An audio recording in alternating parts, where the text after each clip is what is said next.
क्या आप भी अपने करियर में आगे बढ़ने और ऑस्ट्रेलिया में स्थायी निवास पाने का सपना देख रहे हैं? क्या आप चाहते हैं कि आपका वर्क अनुभव और कौशल ऑस्ट्रेलिया में न केवल मान्यता पाए, बल्कि आपके लिए लंबी अवधि तक एक बेहतर भविष्य बने? 482 वीजा से 186 वीजा तक का ट्रांजिशन आपके लिए नए अवसरों और सफलता की नई राह खोल सकता है।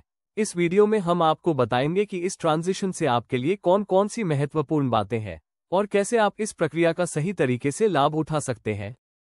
Welcome to Zeal Immigration. Section 11, employers role in sponsorship and how to approach them. जब आप किसी एम्प्लॉयर से स्पॉन्सरशिप की बात करते हैं, तो आपके पास एक क्लियर स्ट्रैटेजी होनी चाहिए। आपको ये दिखाना होगा कि आप कंपनी के लिए एक वैल्यूएबल एसेट है और आपकी कंट्रीब्यूशन उनके बिजनेस गोल्स के लिए बेनिफिशियल होगी। सबसे पहले, आपको अपनी परफॉर्मेंस को हाईलाइट करना होगा और ये डेमोन्स्ट्रेट करना होगा कि आपने कंपनी के गोल्स को अलाइन किया है। इससे एम्प्लॉय को यह समझ में आएगा कि आप उस रोल के लिए परफेक्टली फिट हैं और आपके आने से उनकी बिजनेस नीड्स पूरी हो सकती है। इसके अलावा, आपको ये बताना होगा कि आपके जैसे पर्सन को हायर करने से एम्प्लॉय को रिक्रूटमेंट और ट्रेनिंग कॉस्ट्स बचाने का फायदा होगा। अगर आपने पहले से उसी कंपनी में काम किया है, तो एम्प्लॉय को नए एम्प्लॉय को ट्रेनिंग देने की जरूरत नहीं होगी और इससे रिक्रूटमेंट प्रोसेस का टाइम भी बच सकता है। एम्प्लॉय को ये बताने के लिए आपको अपने प्रीवियस परफॉर्मेंस मैट्रिक्स, अचीवमेंट्स और सक्सेस स्टोरीज को हाईलाइट करना होगा, ताकि वे ये देख सके कि आपने पिछले रोल्स में कैसे वैल्यू ऐड किया और आपकी स्किल्स कंपनी के लिए बेनिफिशियल साबित हुई। आपको अपने अचीवमेंट्स और कॉन्ट्रीब्यूशंस को बिजनेस केस के रूप में प्रस्तुत करना होगा। इसे ऐसे समझे जैसे आप एक कन्विंसिंग सेल्स पिच दे रहे हैं, जहां आपको ये प्रूव करना है कि आपकी स्किल्स और वर्क एक्सपीरियंस एम्प्लॉयर के लिए लाभकारी है। इस बिजनेस केस में आपको ये बताना होगा कि आपकी एक्सपीरियंस और स्किल सेट से कंपनी को कैसे लाभ होगा। यह अप्रोच एम्प्लॉय को ये दिखाने का एक इफेक्टिव तरीका है कि आप उनकी रिक्रूटमेंट और टैलेंट मैनेजमेंट प्रोसेस को आसान बना सकते हैं। साथ ही, आपको ये समझाना होगा कि आपने किसी कॉम्प्लेक्स टास्क या चैलेंज को कैसे सक्सेसफुली हैंडल किया और आपकी प्रॉब्लम सॉल्विंग एबिलिटी से एम्प्लॉय को कितना फायदा हुआ। ऐसे एग्जाम्पल और स्पेसिफिक कॉन्ट्रीब्यूशंस को इंक्लूड करने से आपके चांसेस बढ़ सकते हैं कि एम्प्लॉयर आपको स्पॉन्सरशिप देने के लिए रेडी होगा। साथ ही, ये भी जरूरी है कि आप एम्प्लॉयर से स्पॉन्सरशिप की बात ओपन एंड प्रोफेशनल तरीके से करें, ताकि वह समझ सके कि आप किस तरह से उनकी टीम के लिए वैल्यू ऐड करेंगे। आपकी अप्रोच को पॉजिटिव, कंस्ट्रक्टिव और करियर फोकस्ड होना चाहिए, ताकि एम्प्लॉयर को ये लगे कि आप किसी भी तरह से कंपनी के फ्यूचर ग्रोथ में हेल्प करने के लिए फुली कमिटेड है। Section 12, important points to consider for employer sponsored visa. 482, employer sponsored visa के लिए कुछ महत्वपूर्ण बातें ध्यान में रखना चाहिए। सबसे पहले, आपके एम्प्लॉयर को आपको स्पॉन्सर करने के लिए तैयार होना चाहिए और यह प्रूव करना होगा कि पोजीशन जेन्युइन है। एम्प्लॉयर को यह डेमोन्स्ट्रेट करना होगा कि जिस पोजीशन के लिए वह आपको हायर कर रहे हैं, वह एक्चुअली कंपनी की नीड्स को फुलफिल करती है और किसी लोकल कैंडिडेट को हायर करने का प्रयास किया गया था। एम्प्लॉयर को यह भी साबित करना होगा कि पोजीशन लॉन्ग टर्म और फुल टाइम है, ताकि स्पॉन्सरशिप अप्रूवल के चांसेस बेहतर हो सके। दूसरी बात, आपको अपनी क्वालिफिकेशन और वर्क एक्सपीरियंस को सही तरीके से डॉक्यूमेंट करना होगा। अगर आपके पास 1 साल का वर्क एक्सपीरियंस है, तो आपको ये प्रूव करना होगा कि यह आपके फील्ड के अनुसार है। इसका मतलब यह है कि यदि आप एक कंटेंट क्रिएटर, रिटेल मैनेजर या शेफ है, तो आपका वर्क एक्सपीरियंस उसी रोल से संबंधित होना चाहिए जिसे आप 482 वीजा के तहत अप्लाई कर रहे हैं।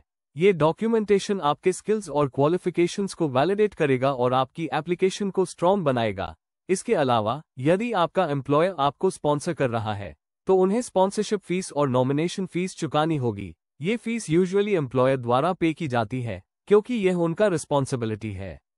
लेकिन कुछ केसेस में कैंडिडेट को भी कुछ फीस पे करनी पड़ सकती है, खासकर अगर एम्प्लॉयर और एम्प्लॉय के बीच कुछ स्पेसिफिक एग्रीमेंट्स होते हैं।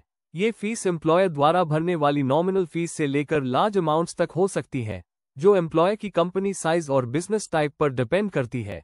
ये फीस स्पॉन्सरशिप और नॉमिनेशन प्रोसेस का हिस्सा होती है, जिन्हें एम्प्लॉयर को वीजा एप्लीकेशन की सबमिशन से पहले क्लियर करना होता है।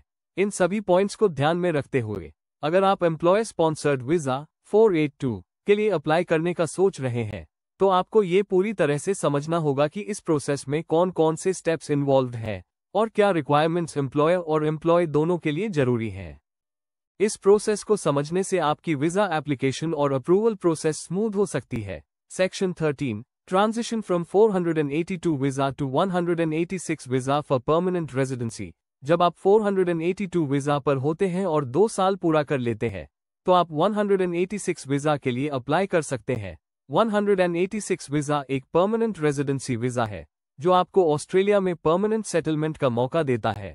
ये वीजा आपको ऑस्ट्रेलिया में लॉन्ग टर्म स्टे और वर्क करने का अधिकार देता है, और यदि आप इसके लिए एलिजिबल हैं, तो यह आपके लिए एक लॉन्ग टर्म अपॉर्चुनिटी हो सकती है। ये वीजा सिर्फ आपको नहीं, बल्कि आपके फैमिली मेंबर्स को भी परमानेंट रेजिडेंसी देने का मौका देता है। इससे आपको एक स्टेबल और सिक्योर फ्यूचर मिलेगा, क्योंकि परमानेंट रेजिडेंसी स्टेटस के साथ आपको हेल्थ केयर, एजुकेशन और अन्य इंपॉर्टेंट बेनिफिट्स मिलते हैं। अगर आप ऑस्ट्रेलिया में लॉन्ग टर्म रहने का सोच रहे हैं, तो 186 वीजा एक बहुत अच्छा ऑप्शन है। पहले आपको 482 वीजा पर एक ही एम्प्लॉयर के साथ काम करना पड़ता था, लेकिन अब ये फ्लेक्सिबिलिटी आ गई है कि आप 2 या 3 एम्प्लॉयर्स के साथ भी काम कर सकते हैं और फिर 186 वीजा के लिए अप्लाई कर सकते हैं। इसका मतलब ये है कि अब आपको एक ही एम्प्लॉयर के साथ काम करने की रिजिड रिक्वायरमेंट नहीं है, जिससे आपके लिए करियर ग्रोथ और डाइवर्स एक्सपीरियंसेस प्राप्त करना आसान हो जाता है। पहले अगर किसी को 186 वीजा के लिए अप्लाई करना था, तो वह एक ही एम्प्लॉयर के साथ 2 साल तक काम करना पड़ता था। अब इस फ्लेक्सिबिलिटी के साथ एप्लीकेंट्स को एक ही एम्प्लॉयर के साथ काम करने की मजबूरी नहीं है। ये चेंज खासकर उन प्रोफेशनल्स के लिए बहुत बेनिफिशियल है जो अपनी करियर पाथ में ज़्यादा फ्लेक्सिबिलिटी चाहते हैं और जो अलग अलग इंडस्ट्रीज में अपने स्किल्स का यूज करना चाहते हैं। इससे अगर आपने एक एम्प्लॉयर से एक्सपीरियंस प्राप्त किया है और दूसरे एम्प्लॉयर के साथ वर्क किया है, तो आपके लिए 186 वीजा के लिए अप्लाई करना ज़्यादा एक्सेसिबल और ईजियर हो गया है। इससे ये भी बेनिफिट होता है कि जो लोग डिफरेंट वर्क एनवायरनमेंट्स और रोल्स में अपना एक्सपर्टीज बढ़ाना चाहते हैं, वे भी आसानी से परमानेंट रेजिडेंसी के लिए अप्लाई कर सकते हैं। इस चेंज से एक बड़ा फायदा यह है कि अगर आपने किसी एम्प्लॉयर के साथ 2 साल तक काम किया है, तो अब आप दूसरे एम्प्लॉयर के साथ भी काम करके परमानेंट रेजिडेंसी प्राप्त करने के लिए एलिजिबल हो सकते हैं। इससे आपकी ऑप्शंस और अपॉर्चुनिटीज बढ़ जाती हैं और आप अपने करियर को ज़्यादा फ्लेक्सिबल तरीके से आगे बढ़ा सकते हैं। इसके साथ ही इस चेंज ने 482 वीजा होल्डर्स के लिए पाथवे को और भी सीमलेस और आसान बना दिया है। अब आप अपनी करियर जर्नी में कई एम्प्लॉयर्स के साथ काम कर सकते हैं और फिर 186 वीजा के लिए अप्लाई कर सकते हैं, जो आपको परमानेंट रेजिडेंसी का रास्ता दिखाता है। यह उन लोगों के लिए बहुत बेनिफिशियल है जो नए स्किल्स और एक्सपीरियंसेस प्राप्त करना चाहते हैं और जो अपने प्रोफेशनल ग्रोथ को ऑस्ट्रेलिया में एक्सपैंड करना चाहते हैं। 186 वीजा के लिए एलिजिबिलिटी क्राइटेरिया में कई फैक्टर्स होते हैं, जैसे कि आपकी वर्क एक्सपीरियंस, एम्प्लॉयर स्पॉन्सरशिप और आपके द्वारा काम किए गए रोल्स।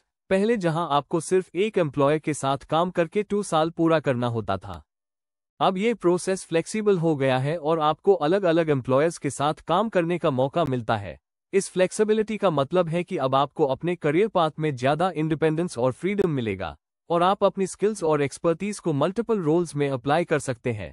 इससे आपके लिए ये भी संभव होगा कि आप अपनी स्किल्स को डिफरेंट इंडस्ट्रीज में अप्लाई करें और ऑस्ट्रेलियन जॉब मार्केट में अपनी पोजीशन को और मजबूत बना सकें। इसके अलावा 186 वीजा होल्डर्स को परमानेंट रेजिडेंसी मिलने के बाद उनके पास मल्टीपल बेनिफिट्स होते हैं, जैसे कि access to health care, education and social security benefits. इसके अलावा एक परमानेंट रेजिडेंट के रूप में आपको वर्क राइट्स और रेजिडेंस राइट्स मिलती है, जिससे आप ऑस्ट्रेलिया में बिना किसी परेशानी के रह सकते हैं और काम कर सकते हैं। 186 वीजा के साथ आपको कई एडवांटेजेस मिलते हैं, जैसे कि आप आसानी से सिटीजनशिप के लिए एलिजिबल हो सकते हैं और आपके लिए जॉब मार्केट में ज़्यादा अपॉर्चुनिटीज ओपन होती है। इसलिए यह फ्लेक्सिबिलिटी आपके लिए बहुत बेनिफिशियल साबित हो सकती है। अब अगर आप 482 वीजा होल्डर हैं और आपने 2 साल का वर्क एक्सपीरियंस पूरा कर लिया है, तो आप 186 वीजा के लिए अप्लाई करने के लिए एलिजिबल हो सकते हैं। इस तरह से आप अपने प्रोफेशनल और पर्सनल ग्रोथ को बढ़ा सकते हैं और एक स्टेबल फ्यूचर के लिए फाउंडेशन बना सकते हैं। Thank you for watching.